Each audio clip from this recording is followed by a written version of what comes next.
Hello and welcome to Blend. I'm Caroline Grain, your host, and I'm delighted to be here. As usual, we bring you the latest hotspots around town, the most interesting people to know, and the finest real estate on the market. Today's show is focused very much on fashion. We have two very special guests that will give us an insight in their interesting lives. We will start to visit supermodel Marcus Schenkenberg on a set, and later we will join designer Bonnie Young. And I was working in Milan for about a year, and that's when I met Donna Karan. I'm here with Marcus Schenkenberg. You're actually at a photo shoot. We're holding it up. I'm shooting for Out Magazine today. They're having a Swedish issue, the October issue. And you're Swedish? Yeah, I'm born and raised in Stockholm, Sweden. It's very rare that models have such a long career. Are you still really busy? Or you... I have my own perfume as well and my own face creams, and I have my jewelry line, underwear, bodywear line. I'm about to start a jeans line. Is your perfume out now? Or yeah, absolutely. It's called Marcus Schenkenberg.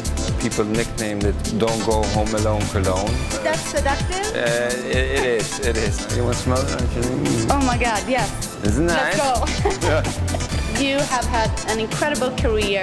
Is there like any competition for you with like new young models out there? The fashion industry don't produce fashion models like they did in the 90s. Really, there's no new supermodels these days being produced. You look amazing. I'm sure it's your genes. But what else do you do to stay in shape? Sleeping well, at least 8 hours a night. Eating well, try to eat healthy. Working out regularly and no stress. How long have you been living in New York? Almost 20 years.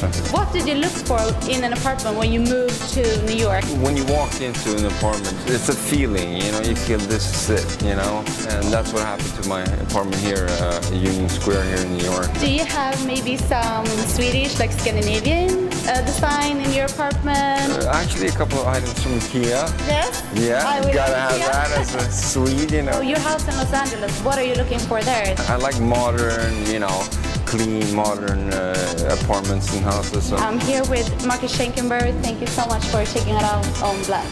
Now off to the Hamptons, where we start our first property tour of the day with broker Jeff Steinhorst. Hi, I'm Jeff Steinhorst with Nest Seekers here in Southampton, New York.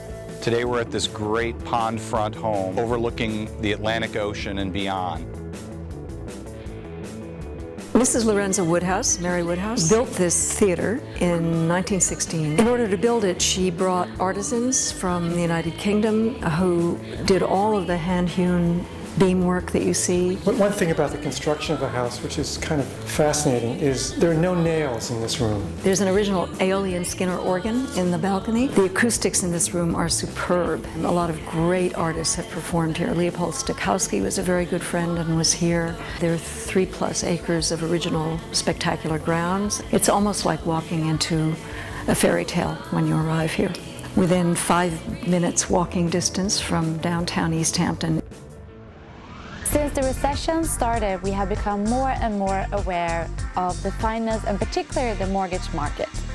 Every so often, I'm with my friend Jeff Appeal on MetLife to get an update on the state of the affairs, rates, and the latest.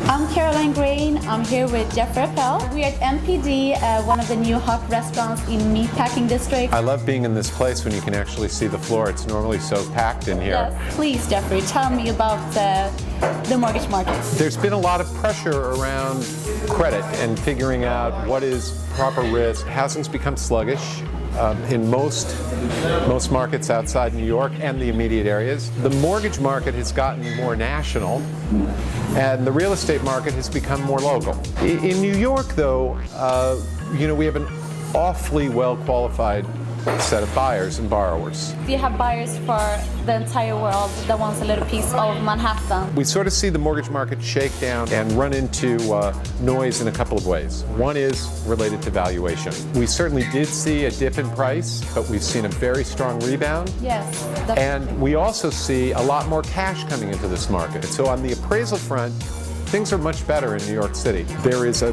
much stronger due diligence, which I think is very positive for everyone. Yeah, for a while it was way too easy to get financing. That's right. And then it was too difficult for a while. Where I think, and I hope that we get some relief is, I think we're going to get better at evaluating people's credit, because I think credit scores and the way that we look at people based on their credit scores can be very unfair.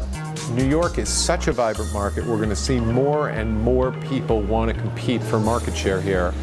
And in doing that, they're going to work harder to understand the risk. And I think also probably more important than ever, we always recommend all our clients to get the pre-approval, talk to a mortgage broker. But today, more important than ever, because the mortgage market have changed so much the last couple of years. And it changed almost feels like month by month. That's right. It's evolving.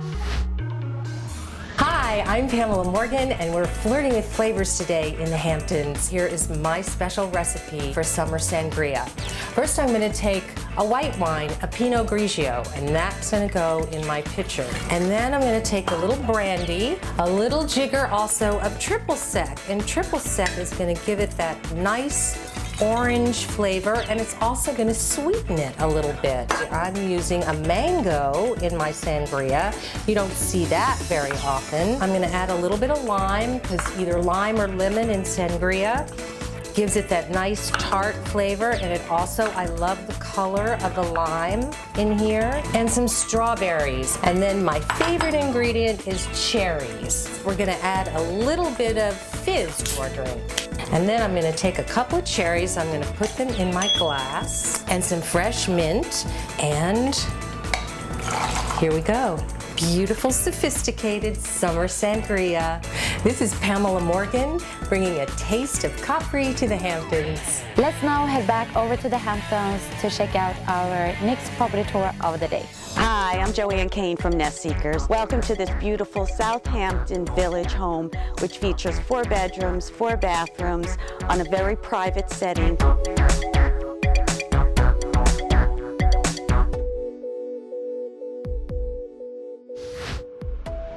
Hi, I'm Joe Nahum. I live here on the beach in Amagansett, and I've lived here for about 14 years. I built this house about 6 years ago. I do interior design and architecture, and I've been working here and in New York City for about 15 to 20 years. The house now has 5 bedrooms, all with bath en suite, as well as a housekeeper's room with a full bath and a gym. Though the house kind of has a modern feeling architecturally, we use a lot of traditional and kind of local materials. There's reclaimed barnwood that all the doors are made out of. It's a Swiss kitchen called Forrester, and they're white enamel cabinets, very simple. I think what's unusual about this property is that the house kind of sits up on a knoll, on a little bit of a hill, so you really feel like you're high up even at the lowest level. And also, of course, gives us a great view of the ocean and the dunes. The house has a lot of different kinds of outdoor spaces, and we do use it year-round. In the summer, you know, we're lucky to have the pool, we have the pool house, we have the deck, and then, of course, there's the amazing beach. It has a grass path down to a beach, which you don't usually see out here. Most of the houses in the double dunes, you have to walk through the dune to get to the beach, whereas here, somehow, I think back in the 30s or 40s, somebody made this grass path that goes all the way down to the beach. And it's a really nice walk through a bird sanctuary. I'm Nick Trevor, Vice President of Nest Seekers International, here at Bonnie Young Soho apartment with Bonnie to talk a little bit about her life and times. So your trade is design. Was that a dream that you had, or was that a childhood thing growing up? I actually studied fine arts. I was always really interested in painting and sculpture when I was younger, and I went to Cornell University, so I didn't study fashion at all. And by chance, I met somebody at school who turned out to be my closest friend in the world at the time, whose father grew up with Ralph Lauren. Okay. And I needed money to pay my parking tickets.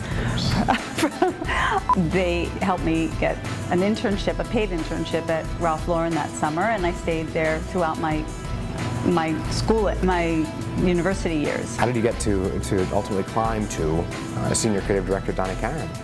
From Ralph, I moved to Italy. I decided that, you know, New York was too stressful for me at the time. So I moved to Milan.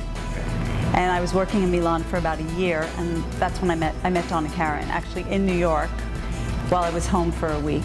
Donna said, do you want to come work for me? I said, no, I live in Italy. I'm happy as a clam. I ski every weekend in the Alps. No. And she said, oh no, you can stay in Italy. That's where I'd rather you be. I published a book called Colors of the Vanishing Tribes while I was at Donna Karan. That was like a 6 or 7 year project. Okay. And I did a bunch of exhibits around the world with artifacts and things I've collected around the world with also my photography. And it actually all started from this apartment because I had this vision and I couldn't find furniture for my children's rooms. So I created this opium bed, this wood bed that I put in my daughter's room. And Donna told me I could put it in the store on Madison Avenue. And it just happened very spontaneous, and I said to Donna, well, I want to do a collection around it. And she said, okay. And that's how I launched the company. I created this place from scratch. My favorite part of this apartment is my bathtub. I live here, I work here. I find it very difficult to work where I live. It's tough, you don't stop working, yet you wake up in the morning in your pajamas and you can spend the whole day without getting dressed.